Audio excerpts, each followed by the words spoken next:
માત્ર પાટણ જિલ્લાની વાત કરીએ તો ગઈકાલે મેં વિધાનસભાની અંદર જે પ્રશ્ન પૂછેલો હતો એની અંદર પાટણ જિલ્લાની અંદર મોટા ભાગના જે આરોગ્ય કેન્દ્ર છે એની અંદર મશીનરીનો સદંતર અભાવ છે અથવા જે મશીનરી છે એ મશીનરી પણ બંધ હાલતમાં છે.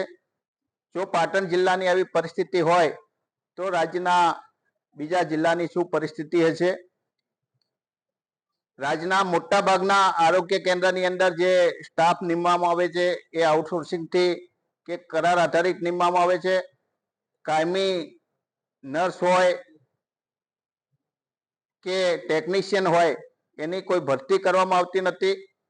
પાટણ જિલ્લાની અંદર જે સિદ્ધપુર સિવિલની અંદર કરોડો રૂપિયાના ખર્ચે જે મશીનો લાવવામાં આવ્યા હતા એના મેન્ટેનન્સ પાછળ પણ 3 કરોડ જેટલો ખર્ચ થયો અને એ મશીનની અંદર એક પણ MRI કે CT સ્કેન કરવામાં આવ્યો નથી, એક પણ ફોટો લેવામાં આવ્યો નથી.